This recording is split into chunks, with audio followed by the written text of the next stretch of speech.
Hello everyone, welcome to SAT 4600 Web Technology, lab5, JavaScript. You can download the lab video from here. Okay, I tried to make this week's lab a little bit easier because I know you guys have a career fair this week. Hopefully this is not too hard. The first session is to do the browser detection with JavaScript. So you need to refer to the example 3 in lecture 3. Okay, so lecture 3. This is example. I think this session here is pretty simple. You just go ahead and run the code in different browsers and see the running result. Okay, if you do have problems, try to clear the cache. That shouldn't be too hard. So this is a demo here, just the running result on Chrome. Then you can run it on Firefox, run on IE, see what's the running result. Okay, section 2, it's on a bingo game. Okay, we have a version 10 in lecture 4. What I want here is try to make some small changes. Now, for example, when user click a box, you should change the background color to black and change the font color to white and increase the font size. And when there's a bingo, okay, you should change the font color to red, drop some text shadow here, and a pop-up alert window like this. Okay, when the user click the alert window, you just start a new game. So that's also shouldn't be too hard. You see here. Okay, click, change the color, click, click, click. Okay, and if there's a bingo like this, that's what I want here. Okay, so let's just look at the code here. Excuse me.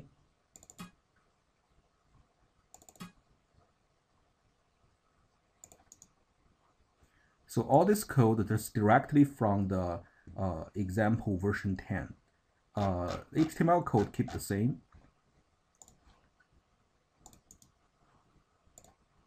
The CSS code, what I change are this portion here. So pick the BG, that's just when a box is picked.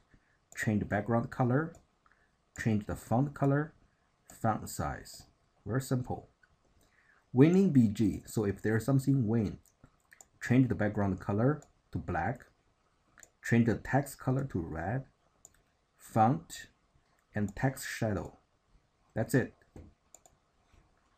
You also need to pop up a alert window when there's a win. So you also need to change the JavaScript file. You need to figure out where's the place to make the change. It turned out to be very simple.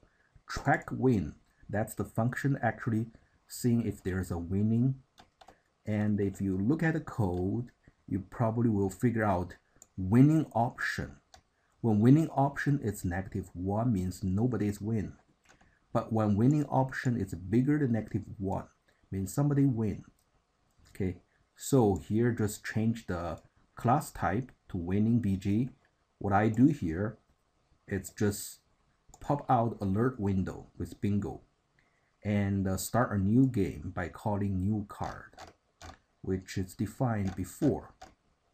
New card here, just start a new game. Okay, so pretty simple.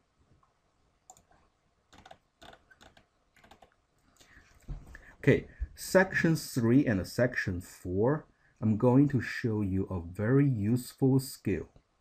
Okay, how to reuse or how to hack other people's HTML code.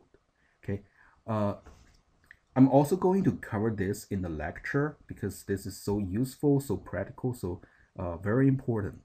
Okay, but here I just want to do it again so you guys can look at the video and see if you guys just follow me correctly. Okay, first of all, what we do, remember from the last lab, I want you guys to create a drop-down menu like this. Okay, the majority of the class create a drop-down menu like this. But this is what I'm looking for. You see the difference? The difference is because you are missing a small tiny file called image gradient. Okay. Basically, you miss an image file in the style.css file. Okay. Remember, the image file included in the CSS will not be downloaded automatically. You have to manually download it. So if you open, let's actually see the code here. So this is the drop-down menu. We see the source code here. Okay, and this is the CSS file. So we click it. This will be the CSS file. Now, if you look at this CSS file, you probably already see background image here. Okay, background image, that's the color, the URL, gradient. Okay, whenever you see something like this file, you have to download it manually. Okay, so how do we figure out how to download it? That's the question. Okay. First of all, this is the URL for the web page, pretty simple. And this is the URL for the style.css. Because here the URL is image gradient.png. This it's related to the CSS file. Therefore, what you need to do is take this portion, which is this here. Okay, then add whatever the path here will be image gradient. So this is the correct URL to download the image file. If you try it here, not this file, excuse me. Let's actually show it here. Okay, you actually start downloading the file, but that gradient file is just a 1 pixel file, so you won't see it. But if you can still save it, and once you save it, you'll be able to see the difference. Okay.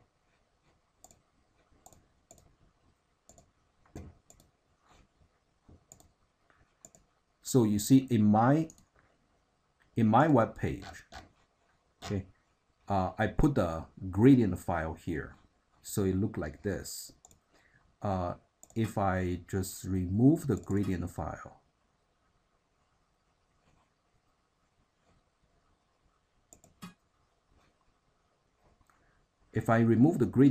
I will have something different.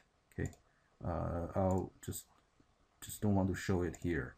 Okay, so what you need to do is understand exactly how this missing file works. Okay, this is very important, very useful skills. Actually, once you download the gradient files, you put this in your local folder. Okay, so whatever your CSS file is, okay, you also need to go back to change whatever the URL image/gradient.png file to the correct path, because right now all the image file are in the same folder as CSS, so you change to this. Okay, this is a very important thing. Section 4, we try to do a more complicated hacking. Now, the example I picked now is mtu.edu. Forgive me, Michigan Tech. I just use your website as a good example to show my student how to hack it. Okay, so I really like the banner here. If you guys see the banner here, it's a nice banner. Okay, so I want to actually put this similar stuff on my personal website. How to do it? It's actually a little bit more complicated. what I did here is I create another lecture called hacking. Okay, we'll go through this lecture in class later, but you can take a look. And we're still using the same example 1 drop-down menu, example 2 how to hack this. Okay, so what you need to do is save this to your local URL, which I already did so. So I saved the file to mtu.html. So this is the file I saved.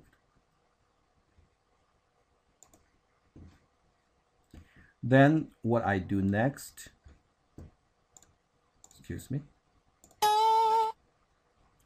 What I do next is try to remove, either use Notepad or Dreamweaver, try to remove all irrelevant HTML code and try to get a clean version. Whatever tools you want to use, it's okay. But I would say using Dreamweaver will make your life much easier. I have a Dreamweaver here. I think you guys can download a trial version. Okay, it's a little bit expensive, but you guys can download a trial version and start trying it. A nice thing is like if you click any portion, okay, it will automatically point to the corresponding code here. Okay, so this is a Dreamweaver. Like here, if you click live code, you can actually visit some URL, and this is how they look like. This is how the source code. Okay, very convenient for you to do this.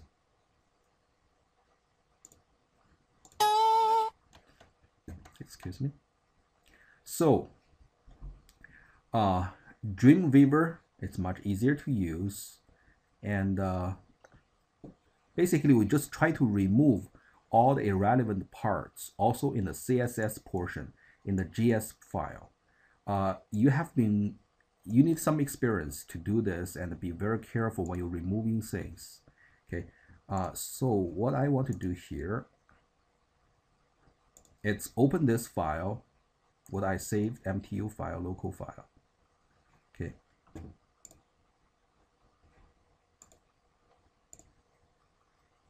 Okay, this is the file I just saved. Okay, what I want to do is remove everything I don't want. For example, this portion here, I really don't need it. I could just delete it.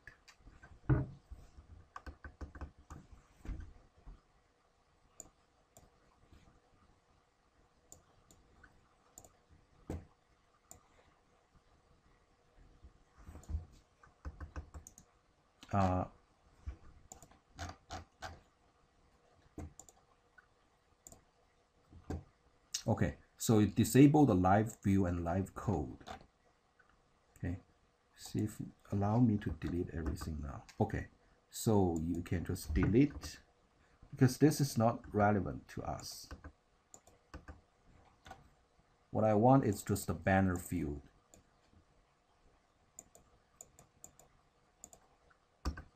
It's not very easy to delete, but it's still much better than other tools. Okay, let's delete the top part.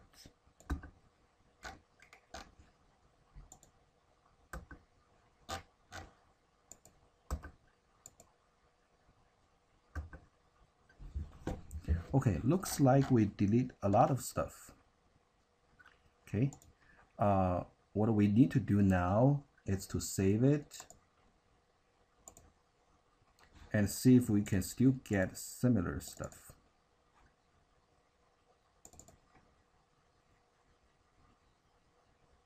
Okay, we get something much cleaner now.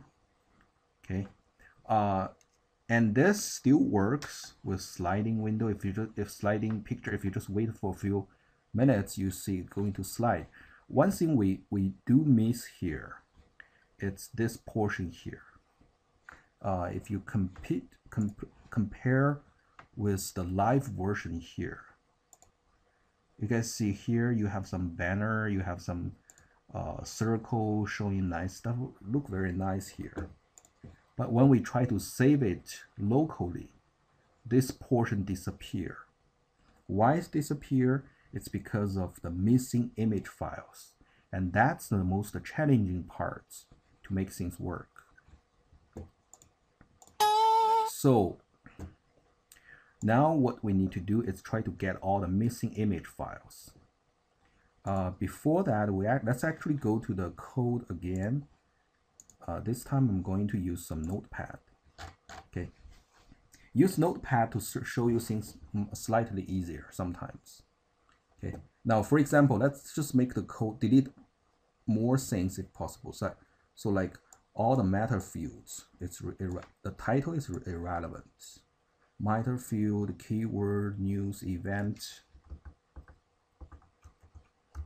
Okay, the CSS file, JS file, this is useful. Okay,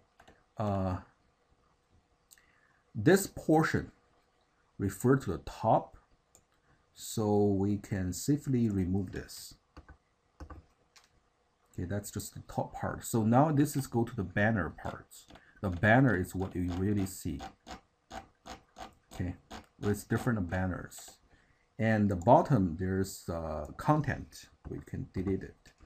So let's see what we get here. Okay, a much cleaner version. Okay, but again, we're still missing the image here. How do we figure out where the image is? Okay, we need to figure out what are the image missing. So you look at the CSS file. You figure out all those images belong to the class called the navigator. Again, it's this portion. It's actually showing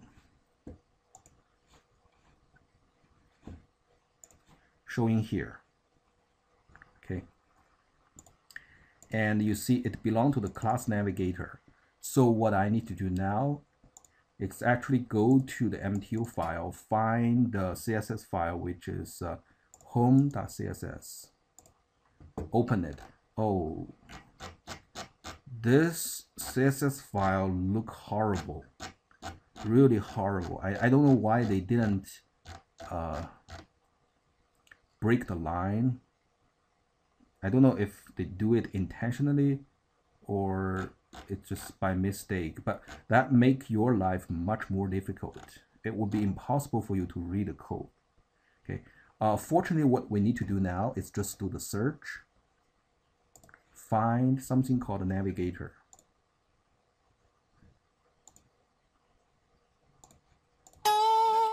Okay, so let's search navigator.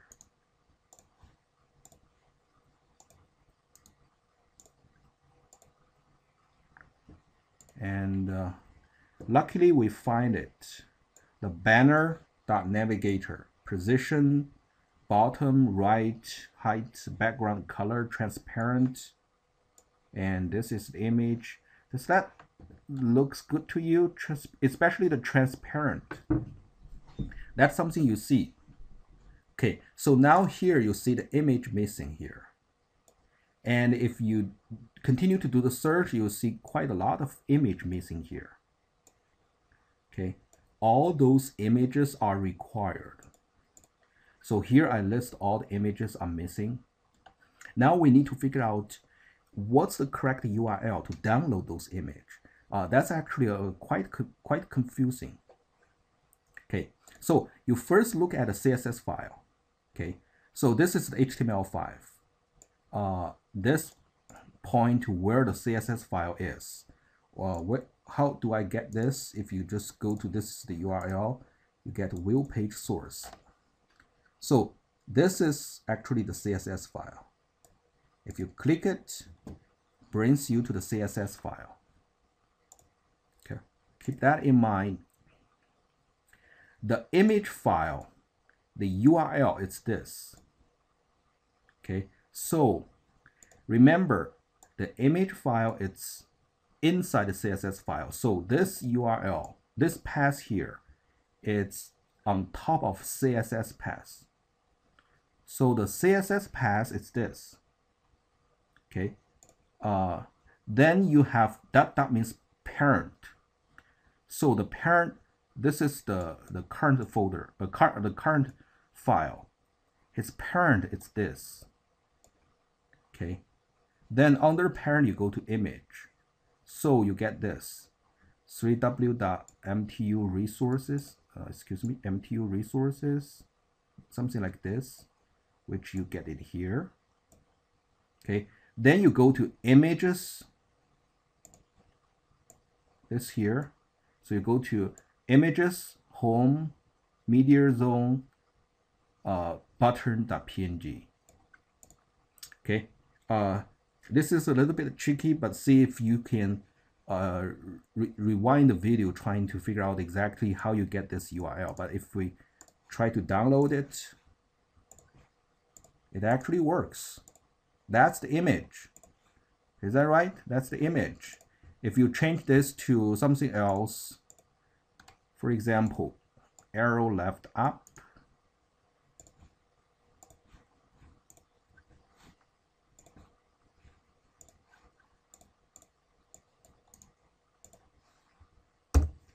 you see, that's the arrow. That's the arrow you're using here. Okay. So that means we actually find the image. What we need to do is download all this image file, save to your CSS folder. And what I do here, I already have a workable example here. So I just go to my demo, go to my working example, which is this file here. I can show you how it works. Okay, this is the offline version. I already download all the files and it works fine. So what I did here, I go to this folder where my CSS file sits. Then I download all the relevant image file like story over, story up, and others like button tree, like arrow left over, arrow left up, arrow right over, arrow right up. Okay, you download all this file, put in the home.css, and inside the home.css, you need to search for the navigator.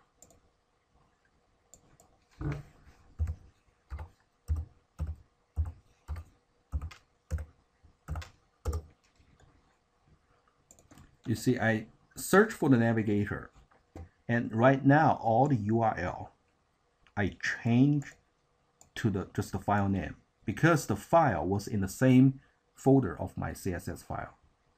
You see everything here, arrow up, arrow over. Okay, you need to make all these changes. Then you'll be able to get the correct demo. Okay, so this is the demo version. Now, once you finish all this, bingo, you are done. Then you can start integrating all this code into your personal web page. Okay, if you want to spend more time on this, you can refine the code and try to remove irrelevant CSS code and JavaScript code. Just try to make it a little bit easier. However, sometimes this code are very difficult to read. Just as you read the CSS file for MTU, it's horrible. If you look at their JavaScript file, it's horrible again. So I just don't bother to read it, and I just directly copy their code. Okay. Sometimes may ask the question. Some student may ask the question: is it legal to do so? The answer is reuse or hack other people's HTML code, CSS, JavaScript code. It's legal, and it is a good way to learn. Okay, that's just my opinion. If you have other suggestions, other opinion, let me know. Okay, anyway, hopefully you guys can learn how to do this stuff. It's very useful. Again, thank you. Bye.